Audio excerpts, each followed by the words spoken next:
flag of the United States of America and to the republic for which it stands, one nation, under God, indivisible, with liberty and justice for all. First I want to say thank you for your patience this evening. I know we were a little delayed, but thank you for waiting. All right, and we're going to get started. I'm going to turn it over to Dr. Campbell. I'm sorry. No requests? My apologies. There are no requests this evening. So with that, we will move to our next item. We're going to have the approval of minutes. Can I have a motion? So moved. Second. Any questions? Ms. Allen, will you call the roll? Mr. Jankowski, Aye. Mr. Kelly, Aye. Ms. Klotz, Aye. Dr. Levinson, Aye. Dr. Perez, Ms. Price, Aye. Mrs. Stiavelli, Aye. Dr. Whitney, Aye. Ms. Ford. Aye. 9 ayes. Thank you.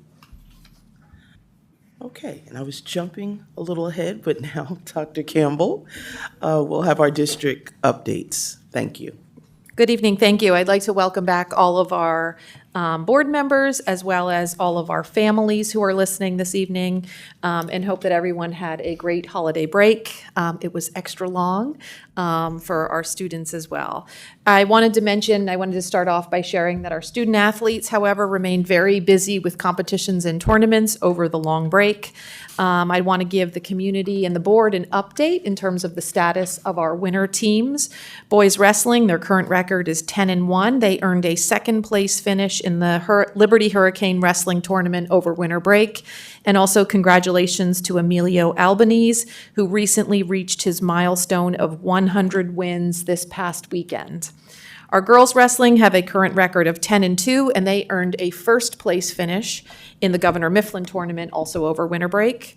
Boys and girls swimming are doing fantastic. Boys are 13-1 overall, and girls are 10-5. And this weekend, EHS is hosting the EPC dive meet. Rifle has a current record of 4-2. Boys basketball has a record of 6-7.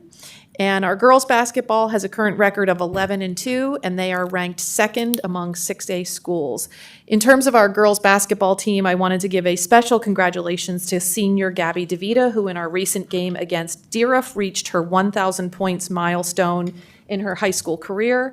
And shortly thereafter, teammate senior Olive Whitney scored her 100th career three-pointer. So congratulations to the entire team, a special congratulations to Gabby and Olive for their remarkable accomplishments.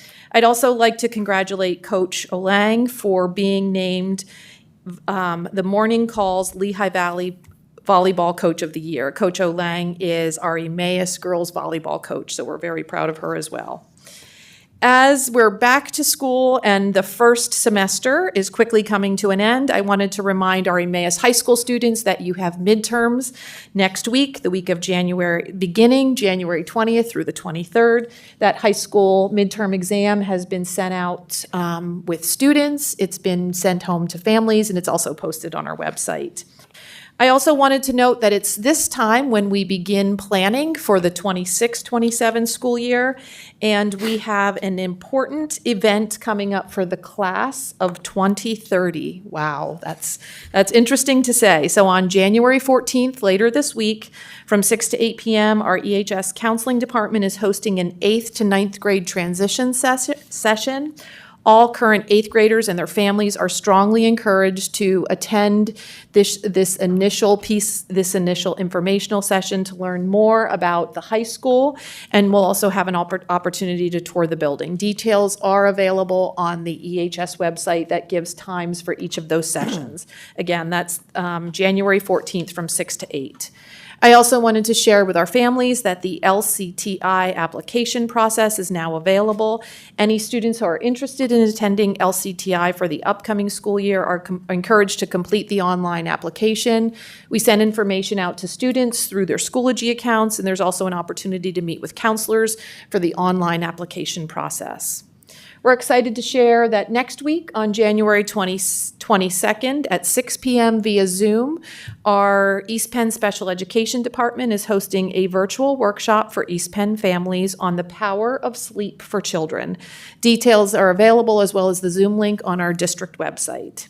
And finally, January is School Board Appreciation Month, sponsored by Pennsylvania School Boards Association.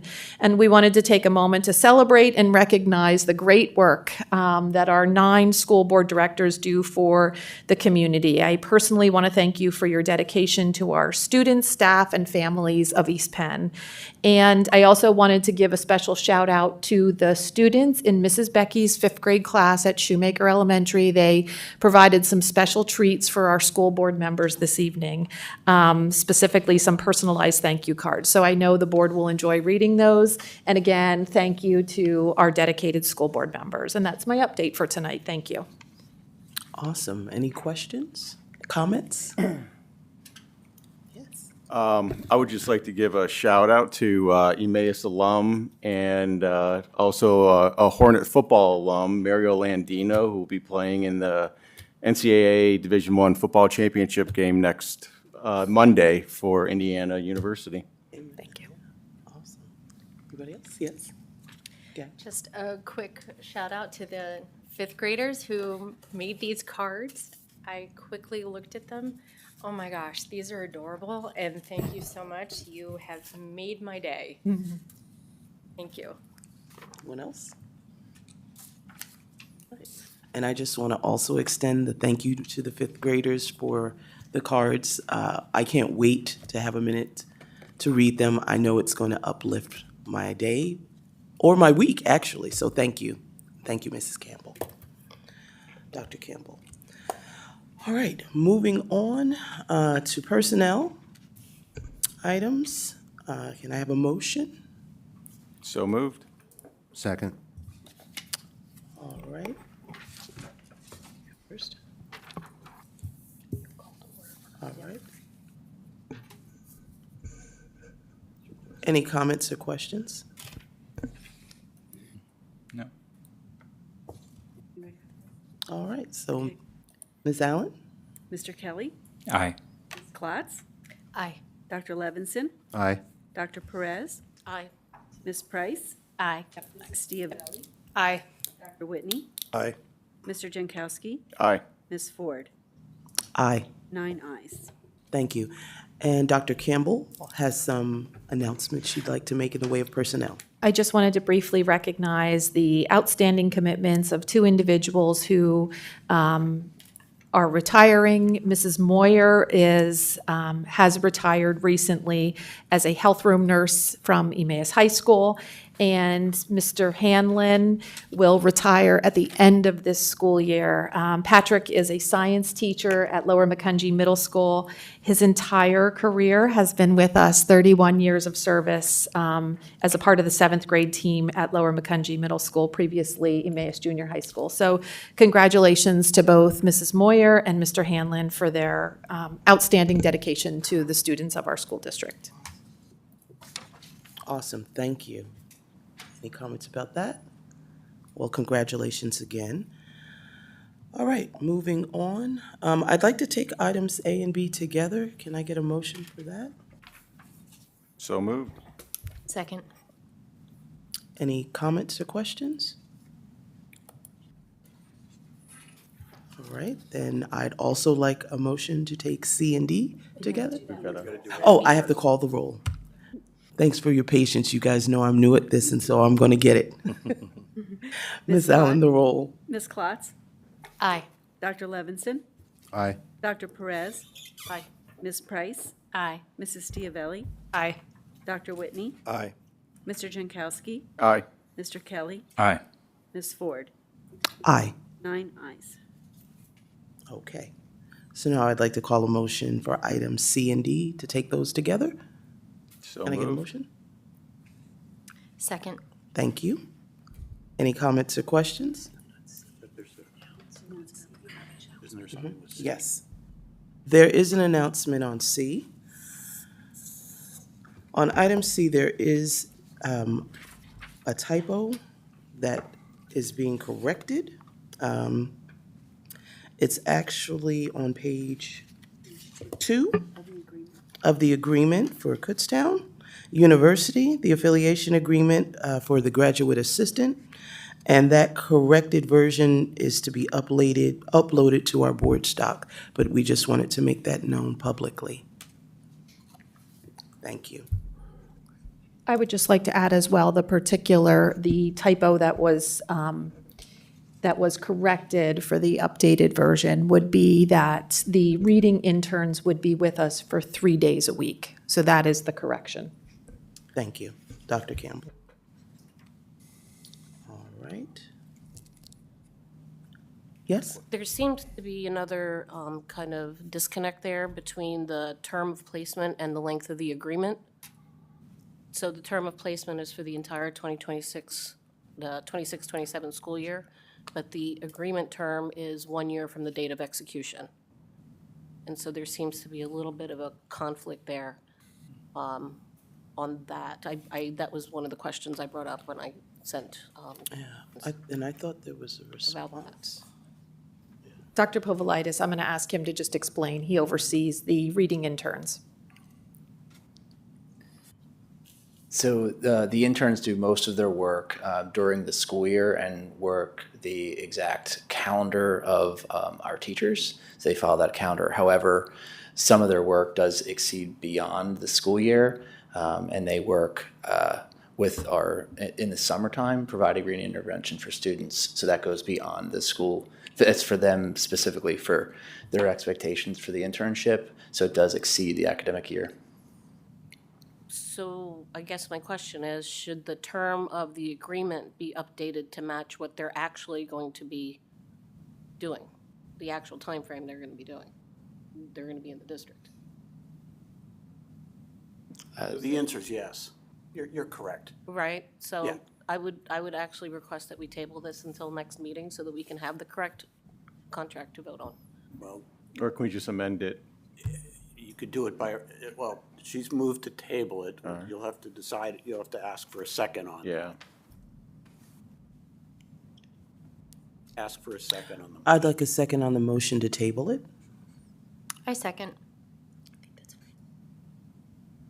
Okay, then the motion is to table it. No, we have No, we've got to vote. Take a vote. We have to take a vote. My apologies. Miss Allen, if It's you, actually tabling C and D, just so we're all clear here, because they were put in together. I don't think that was your intention, but that's, But that's how they, I know.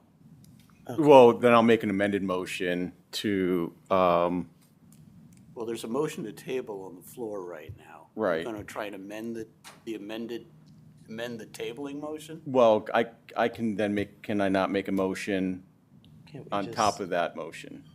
Well, I think, no. Or- You have to rule in the motion to table. vote first. In the motion to table is to table C and D. Right. So I'm trying to undo that. I know you are. I'm not trying to be difficult. So per Robert's Rules of Order, Can't we just vote it? I can make an additional motion, I believe. I don't think you can. Can I not? I don't think you can. to amend To, it, to amend the table. to amend the table, to amend Dr. Perez's motion. And if my motion's voted down, then, Can I make a suggestion? And I'm not suggesting how the board votes on Dr. Perez's motion to table, but if that happens to be defeated, then there can be a different Yeah. motion to table. Why don't we do it that way? Yeah. Correct. I'm Well, telling you how to vote. I'm just also thinking ahead.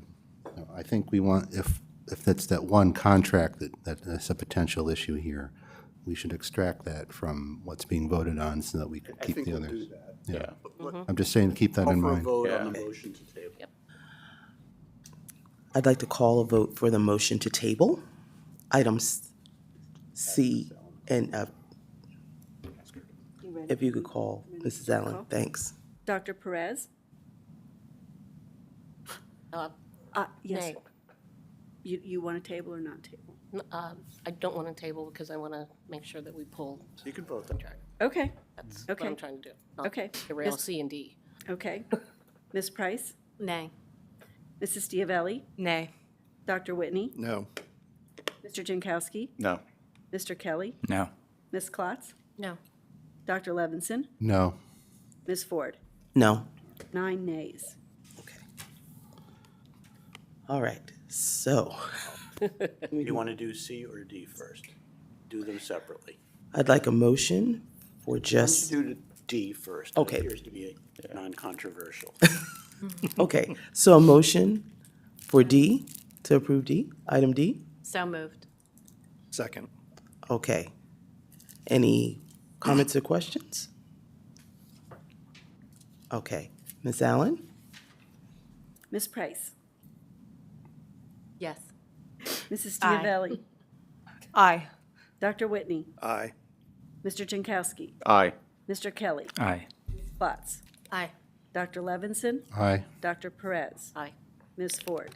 Aye. 9 ayes. Okay, Now call for a motion on item B. okay. See what happens. And now I'd like to call for a motion on item C.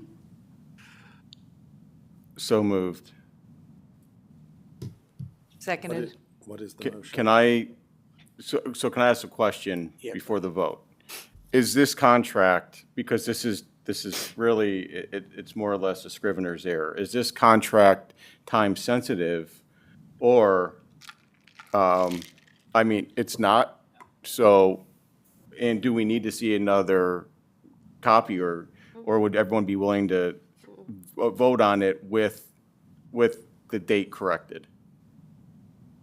I'd prefer to see a copy. I would as well. Okay. Somebody want to make a motion? So I'll make a motion to approve the Tara Dugas and Independent School Psychology Professional Services Agreement and table the Kutztown University Agreement until the next meeting. We're going to approve the parent agreement. So we've We're already, approving two of the agreements and tabling the Kutztown. There's, Second. Did I get them all? there's a fourth item. You did. There's a fourth item here. Parent The agreement. Yeah. transportation. So There's the a fourth first, item. the first It's three. also a I mean, the first transportation one, the third one, and the fourth one. Okay. you're Yes. moving to, you're moving to approve all of them except for the tabling of the Kutztown Correct. agreement. Correct. Thank you. And I believe I heard the second? There was a second. Christine. Who seconded? I second. Okay, so we had the motion in the second. All right. Any questions, comments? All right. Ms. Allen? Mrs. Diavelli? Aye. Dr. Whitney? Aye. Mr. Jankowski? Aye. Mr. Kelly? Aye. Ms. Klotz? Aye. Dr. Levinson? Aye. Dr. Perez? Aye. Ms. Price? Aye. Ms. Ford? Aye. 9 ayes.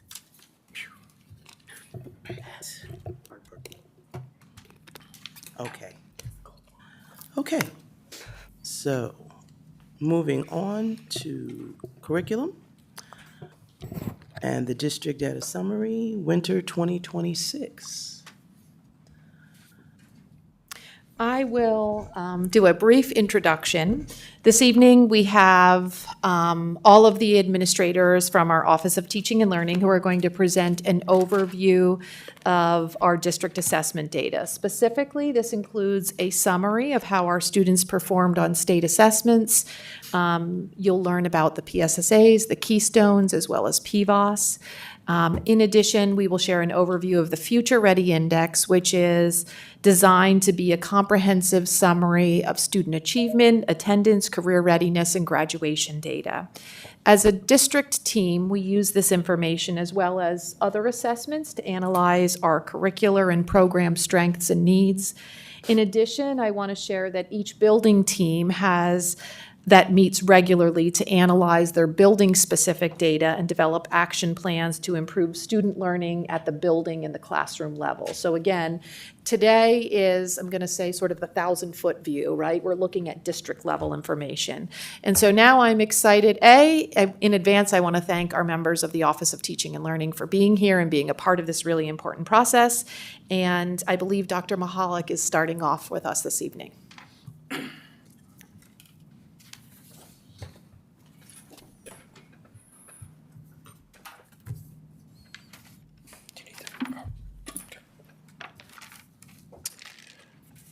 All right, good evening and welcome to our 2025-2026 data presentation. We have a lot of really positive data to share with you all tonight.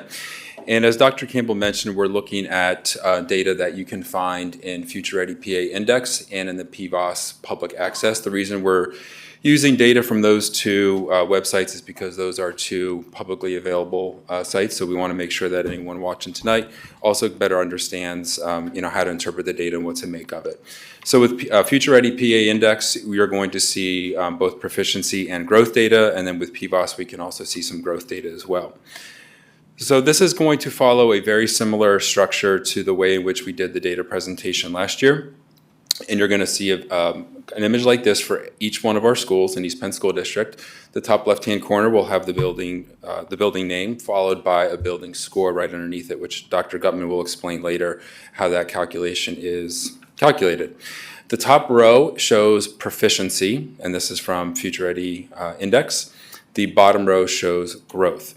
There are colors, and the colors are, I definitely want to mention this, the colors really represent, it's a comparison to the state's interim goals.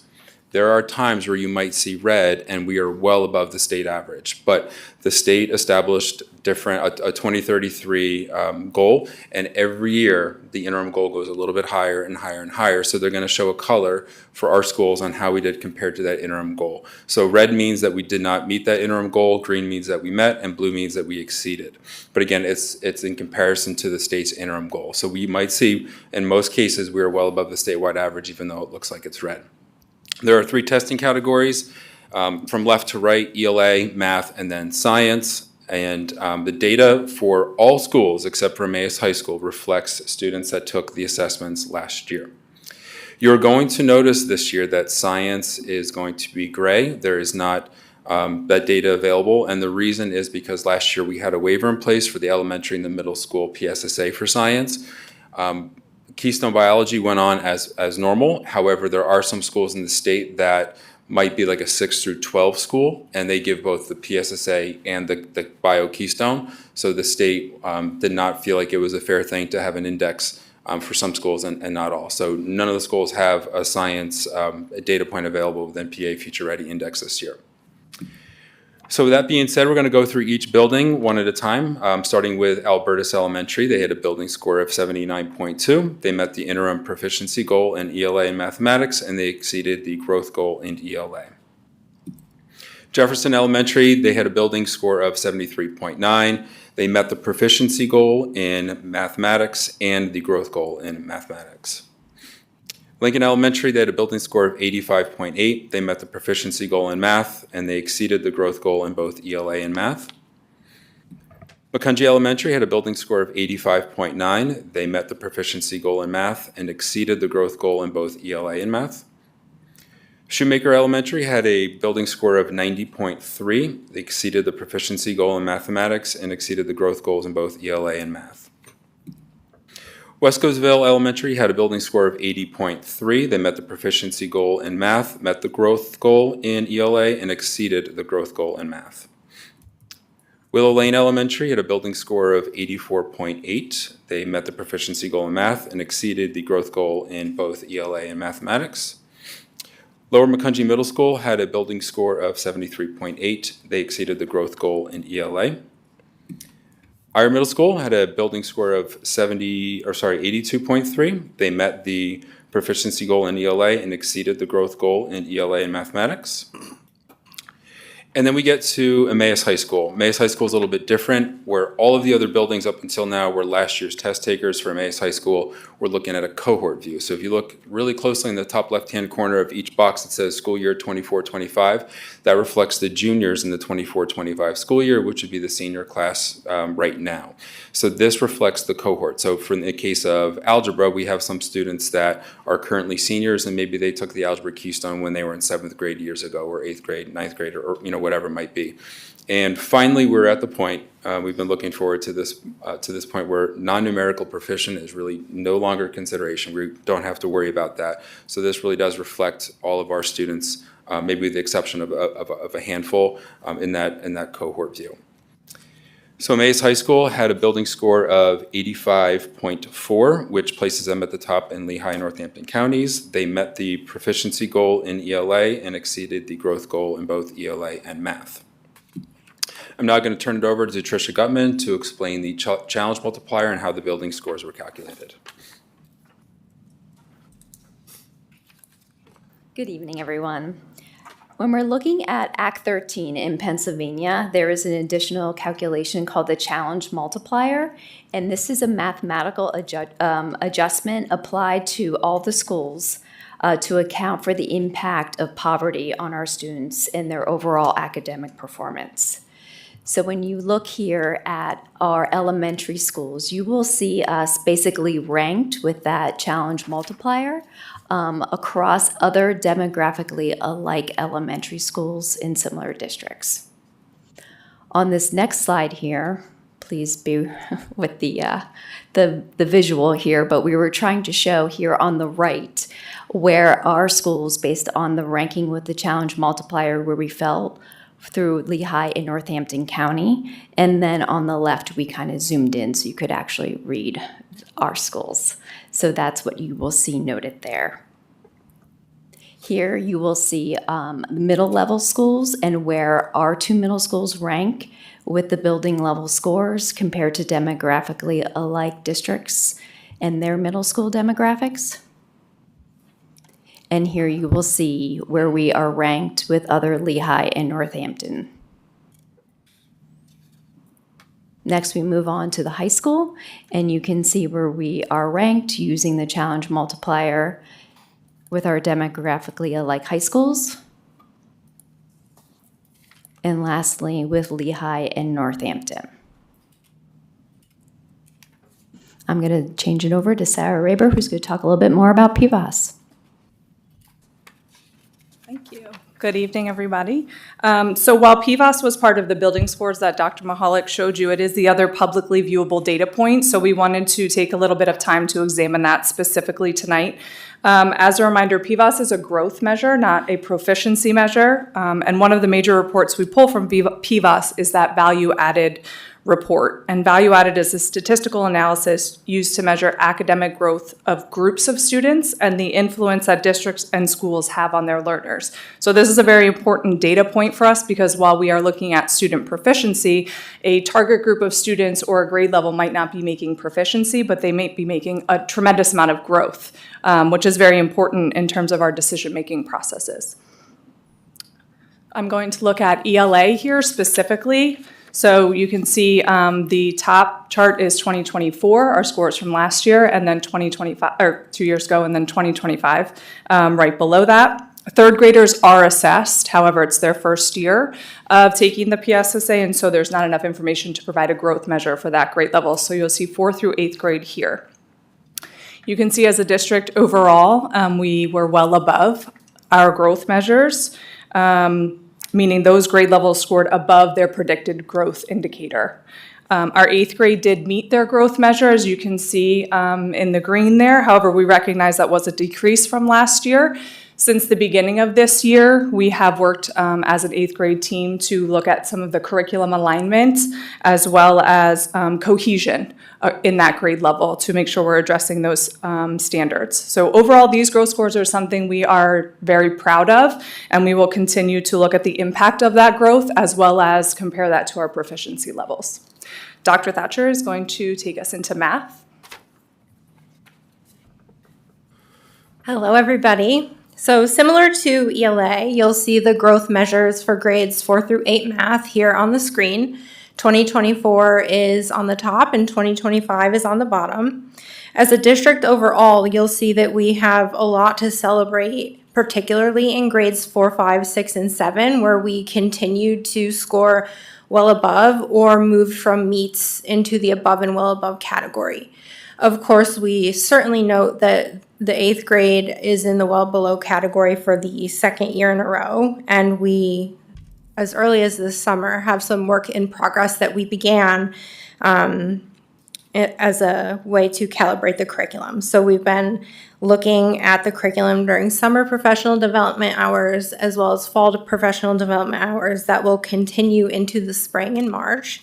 They also participate in PLCs and Tier 1 meetings where they have meaningful discussions around data and core instruction, and those are supported by members of the Office of Teaching and Learning, Building Administration, instructional specialists, as well as instructional coaches.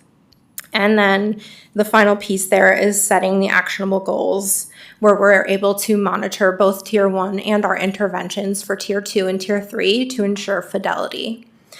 Our comprehensive plan does continue to include a focus on more carefully examining our data points by subgroups, and so I did want to just add a note that our subgroup data shows strong performance in grades 4, 5, and 7 across most of our student groups. Many of those groups exceeded expected progress.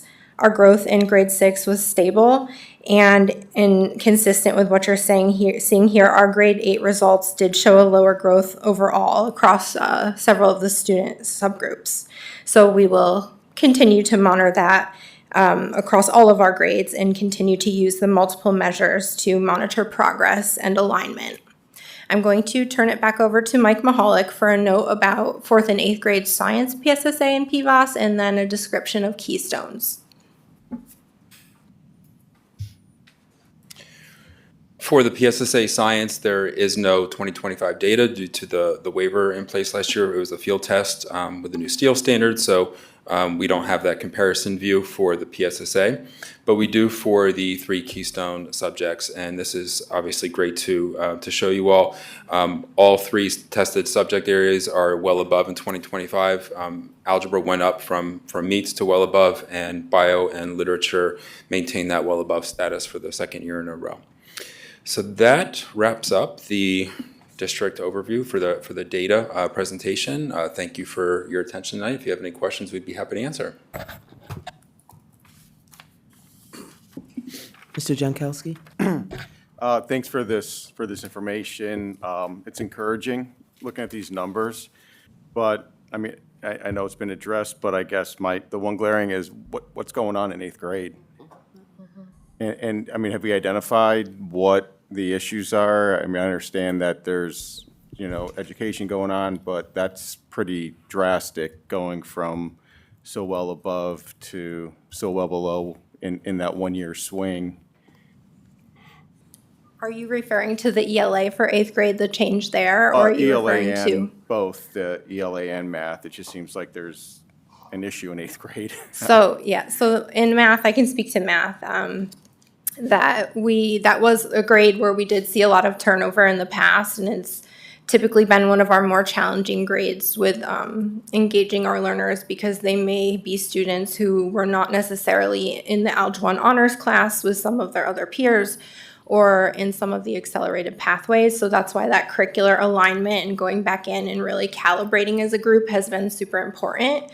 And we're hopeful that we'll see some turnaround from that this year, as well as targeted PLCs supported by admin is another tool that we're really relying on strongly this year to be there supporting instructionally to make sure that what needs to be happening is happening. So I know we approved, the math curriculum, the changes. I mean, is that something that's kind of targeted to help address some of this, or do you think that will help, or?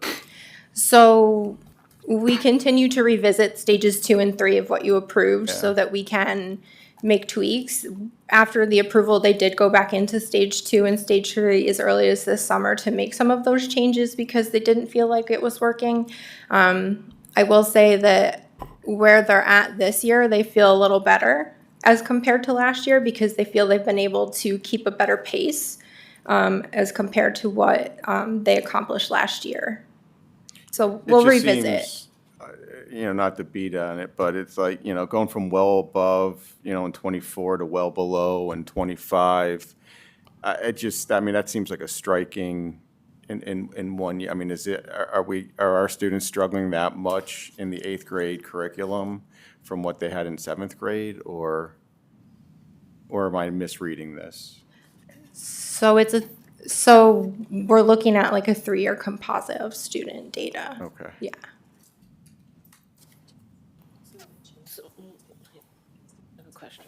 Oh, yes, that's another good point. Thank you.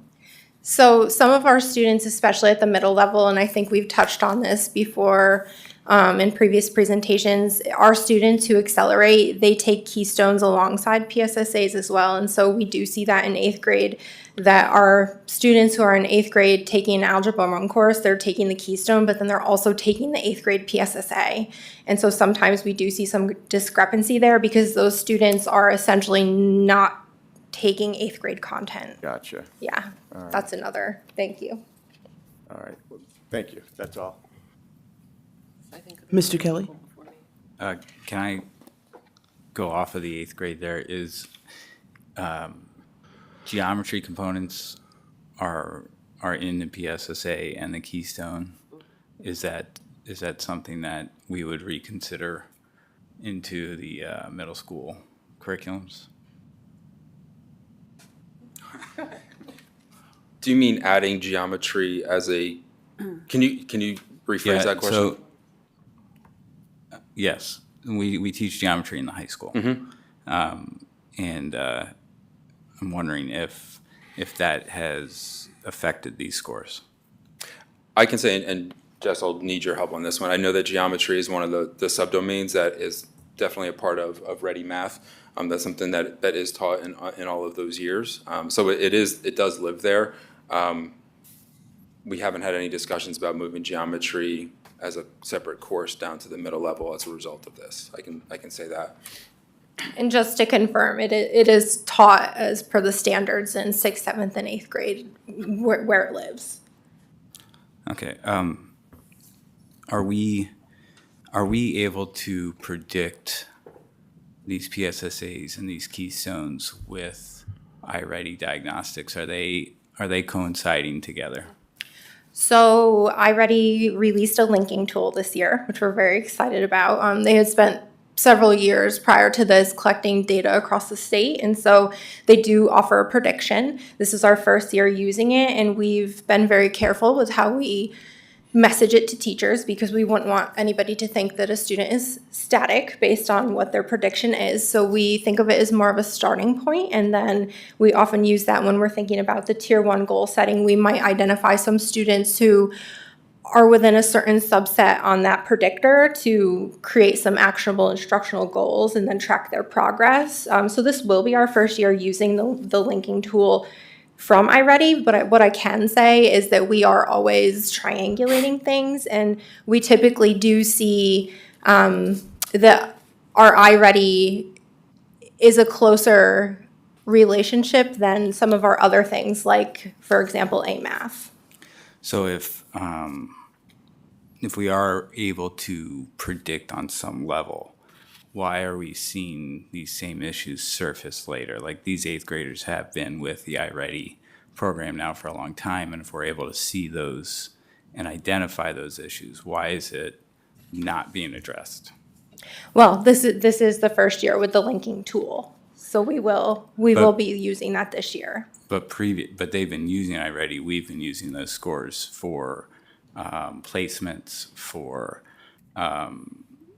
pullouts, interventions, for classroom data, to be able to tell where they are. How has that not been successful in identifying these issues and helping us predict at these levels? I want to be careful with saying it's not successful either, because another note I do want to share, we did see incremental growth in proficiency. So this is growth data, but our proficiency data in 8th grade did increase. Mm-hmm. So we are using the reports, and they're all very much integrated together, the diagnostic, the tools for instruction, all of the things, as you know, and we do go into there and then identify the independent individual needs of the students, and they are used during intervention. Now, right now at the middle level, Tier 2 is using the iReady tools, whereas Tier 3 is currently using Moving with Math Foundation, so they use a different program there, and we're looking at that as well. So I guess let me rephrase that. How are we not identifying it earlier and preventing these gaps? In earlier grades? Correct. As they go through our programs, as we identify and we use these tools that we're, their students are spending so much time on. We're testing them on the iReady diagnostics. We're using that data. How has that not been successful in helping us with the 8th grade? So I want to talk, I don't want to jump to what we sometimes call like solutionitis and make it very simple on like what we think the root issue is in terms of 8th grade math.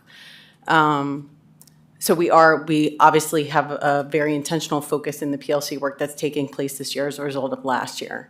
I think the other piece that we recognize is some of this, for some of our students who struggle with math the most, we're looking at use of time. So right now, the board who's been seated for a long time knows that we've added minutes and we're very consistent at the elementary at 80 minutes. We're looking at how we can increase time for our math learners who are staying on core, so not our accelerators, but looking at, is there a possibility of how to meet their needs for the core differently? So it's not just saying iReady or not looking at Ready Math as the only issue. So I hope that makes some sense in terms of looking at this from a perspective of use of time, the professional development, and the curriculum.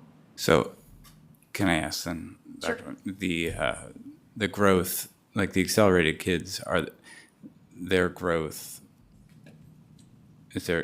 are they one of those subcategories where we haven't seen a lot of growth, though they may be performing well? And so what I can share with the board as a response to your question is a breakdown of the subgroup data.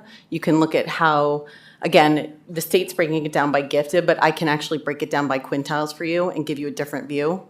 So let me get that data for you. Okay. Okay.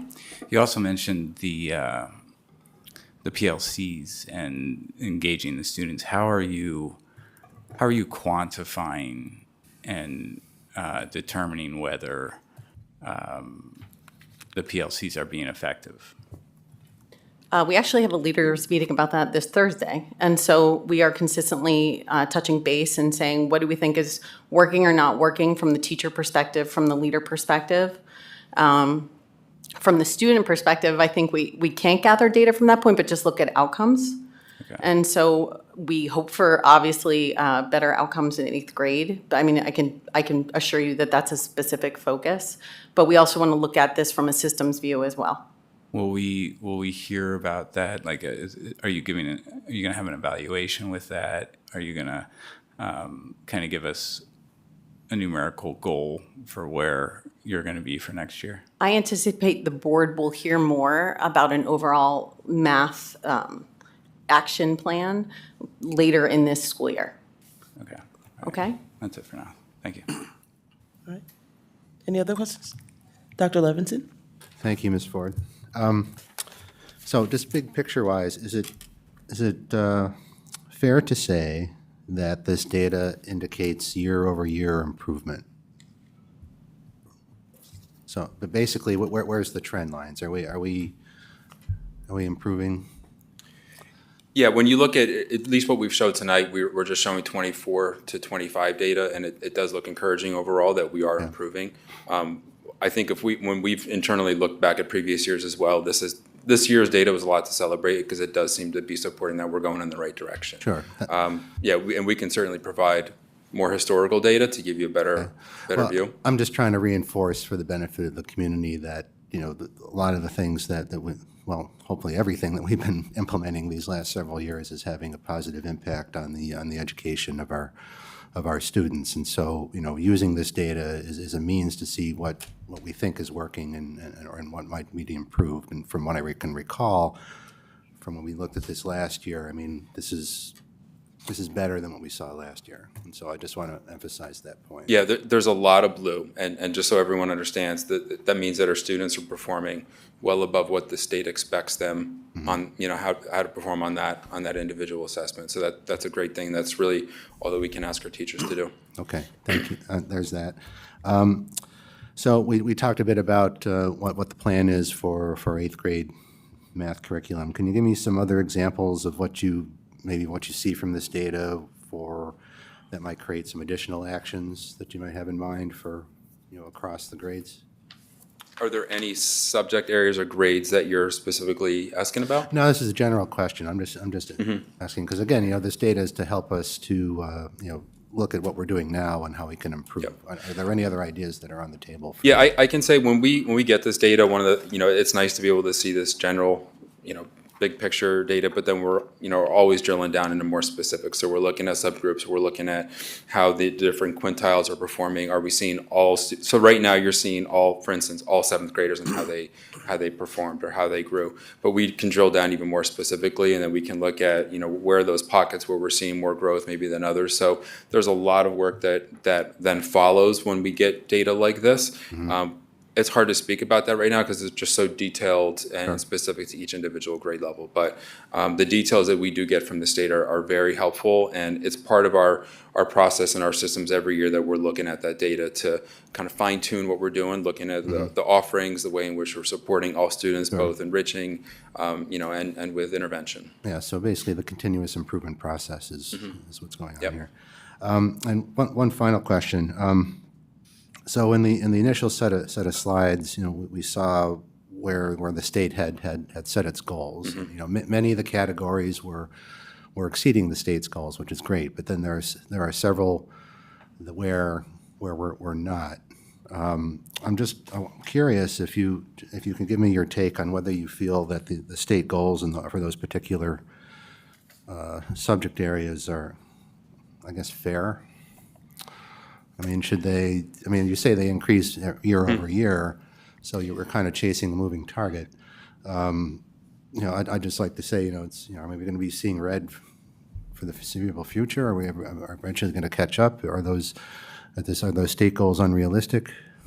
Yeah, it's a great question. I just happened to randomly end at Willow Lane, and I think this is a good one to look at. You can see for ELA, their percent proficiency in advanced was 66.9. The statewide average was 49.9, so we're well above that, yeah. And yet it's shown as red. So it's just something I want to be honest and upfront about it and help people understand what the data is really showing. The statewide goal in 2033 is 81.1%, and in my opinion, that's a pretty lofty goal considering right now the statewide average is 49.9. Right.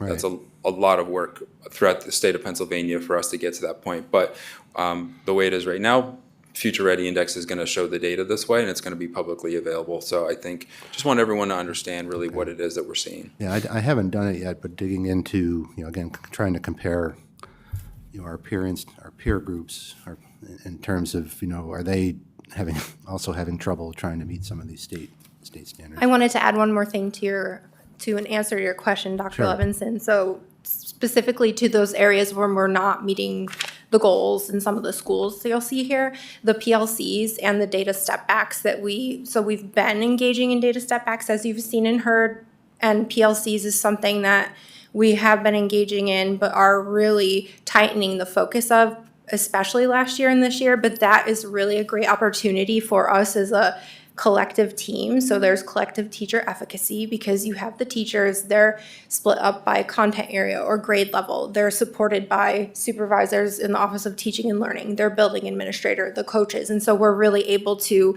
have meaningful conversations about some of those pockets that we're seeing here so that we can drill down and really get to those actionable steps about what do they need, what are we trying, what worked, what didn't work. And that's happening multiple times a week and month in many cases so that we're able to revisit that over and over.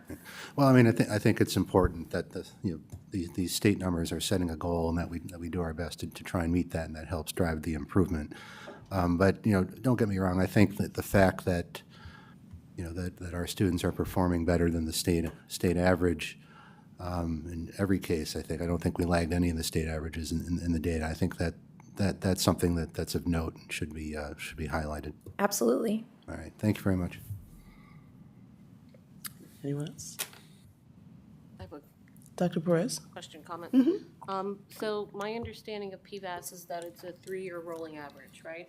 So 8th grade students, the 3-year rolling average, how is that cohort performing in 7th grade last year, 6th grade the year before in terms of growth, just to see if there's a way to pinpoint any issues or anomalies. Is this an anomaly, or has this cohort of students been on a slow decline in growth through the years, through the 3-year average? I don't know if I'm making sense. Yeah, we'd have to pull that data. When we're looking at, I'll just go to like this one. This is, when we're looking at the, like, for instance, seventh grade, we can see that they're well above. That's how that particular group of students performed relative to the state's prediction. So this is not showing us necessarily this, this three-year composite. Right, but the gross scores are calculated based on a 3-year.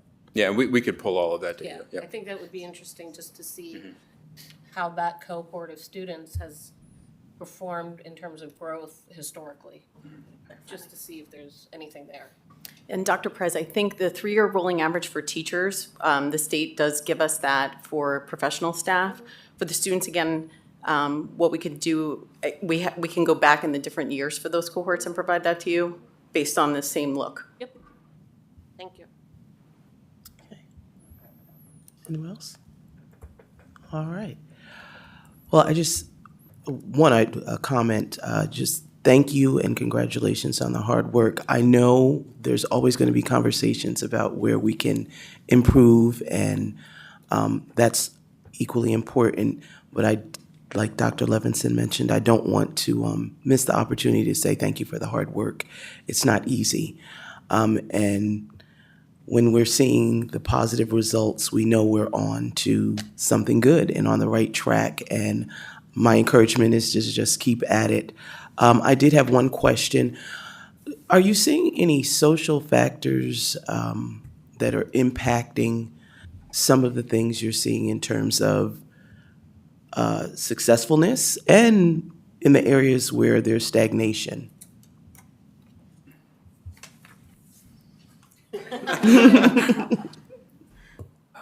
That's a good question. Can you be a little bit more specific when you talk about social factors, such as? Well, I mean, there's socioeconomic factors. There's, our kids are going through a lot socially. There's, cell phones. There's the internet. There are a lot of factors that impact ability to learn and impact our ability to be successful. So I was just wondering, any conversations on those factors? Yeah, there's certainly a lot of conversations, especially when you talk about conversations that are happening in PLCs, and some of those factors that you mentioned might be easier to quantify than others. I think some might be discussion points and more about brainstorming, identifying problems, what do we do about this? And others are a little bit easier to quantify, especially when you're talking about socioeconomic status, we can see that, we can look at subgroup data, and that's a little bit more actionable. So I think it's a tough question to answer simply. I think we are always looking at those social factors. I think the way in which they're discussed depends on what the factors might be. I think they vary. Issues at third grade are not going to be the same as the issues at the high school. When you look at algebra, the environment in algebra in seventh grade is different than 10th grade. So a lot of times when you're having those PLC conversations, those are things that are discussed. Makes sense. In my mind, I'm just thinking things like, as our students get older, that's when we see sometimes motivation for going to school, for example. By the time they get to high school, it's easier to skip school. So I'm just wondering, are there any factors or trends that you see? So that was my question, and I appreciate you answering. I don't have anything else, just another thank you, and thank you for the presentation. Thank you. Thank you, team. Thank you. All right.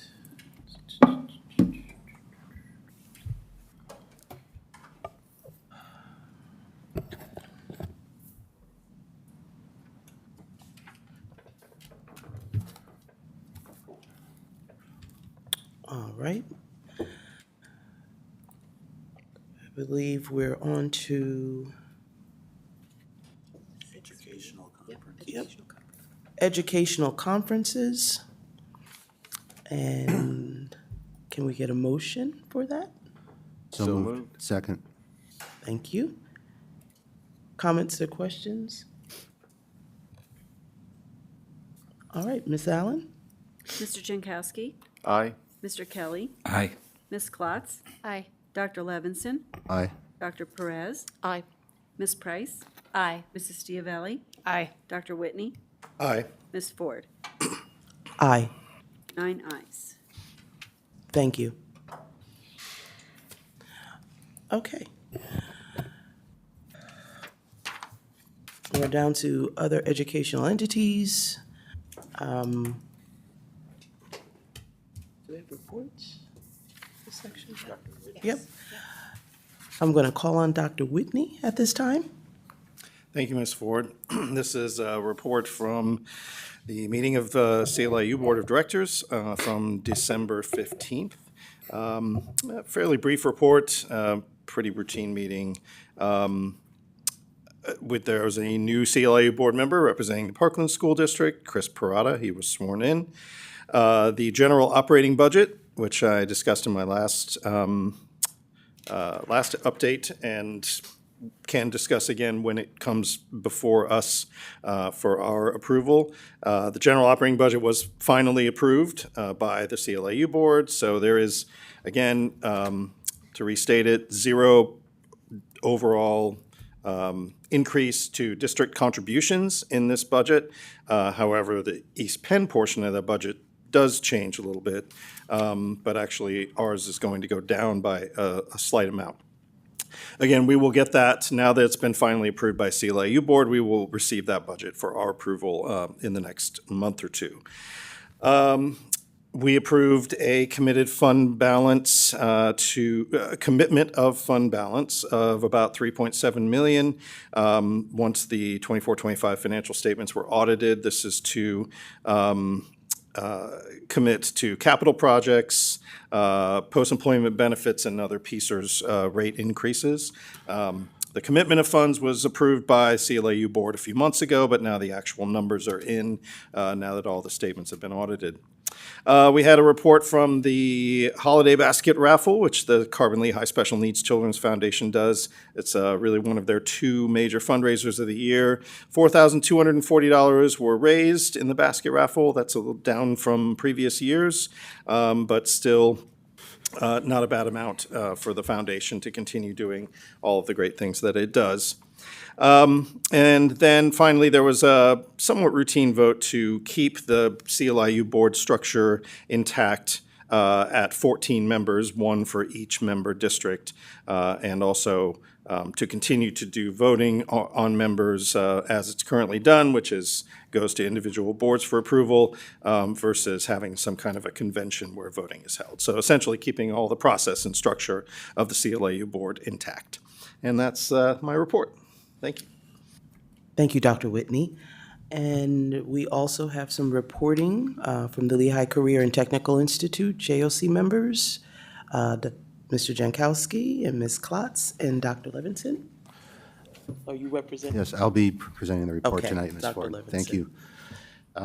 The LCTI Joint Operating Committee met on December 10th. There were two meetings held actually that evening. The first one was the reorganization in which it resulted in the election of Ms. Audrey Matheson of Allentown School District as the new chairperson and Mr. Gary Fedorsha of Northern Lehigh School District as the vice chair. In other business, for that portion of the evening, approved the 2026 meeting calendar and the media outlets for printing legal advertisements. We then moved on to the main meeting, and these are the highlights. We welcomed that night a new JOC member. We're expecting to welcome more as the next meeting or two comes along as boards appoint their replacements for people who stepped off. We welcomed and approved Dr. Derek Rogers as the new Director of Facilities. I mentioned that they had made a hire in my last report. His start date was moved up from January 2026 to December 5th. He has a very strong background in facilities and is ready to contribute to LCTI's operations. We also approved the transfer of Mrs. Regina Narodko, who is the current Director of Adult and Work-Based Education at LCTI, to the role of Director of Student Services, which I also mentioned was someone that was hired. She will commence no later than June 1st, replacing Mr. Sean Will, who is retiring at the end of this school year. We also discussed LCTI's participation in the ACTE National Leadership Fellowship Program. We also reviewed key facilities projects for the coming weeks, some of which will have taken place over the holiday break to avoid disruption of classes. One project in particular, which is targeted for February implementation, is a comprehensive school safety mapping and wayfinding solution. This was interesting to hear about. It involves fully digitizing a 3D scan of the building's interior and exterior. LCTI's participation is part of a pilot program for Pennsylvania K through 12 that follows from emerging federal and state level school mapping mandates. There's something in Congress right now called the Uniform School Mapping Act that's being considered. This will work to standardize language and coding with associated mapping to assist first responders. I bring this up because this is something that could be coming to all school districts in Pennsylvania if it's enacted. The data will provide accurate digital and GIS-compatible 2D and 3D floor plans, with some portion of this data actually being made available for educational purposes. I think LCTI in particular was interested in having it to use for drafting and other kinds of CAD modeling. Another aspect for this work that's going to take place in February is that the company coming in to do the work is taking on student interns from LCTI to provide them with some real-world experience to participate in that mapping work. The business office gave their report, and it continues with its work to improve and update its systems. The audit for 24-25 has been pushed out again, trying to get things exactly the way they need to be. But progress for preparing that is being made and is expected to come shortly. As for the 25-26 budget, there are no updates to the numbers that I quoted at the last meeting from November 2025. But LCTI continues to do its work on aligning expenses with the Act 1 limited revenue target cap that they placed on the budget. We expect to present this final proposal at January's JOC meeting for approval and then be advanced to districts. So we should be seeing that maybe come February or March. LCTI's comprehensive plan was advanced for the required 28-day posting for public review. This was one of the fun things that LCTI does with its students. They participated in the PennDOT Paint the Plow competition for 2025.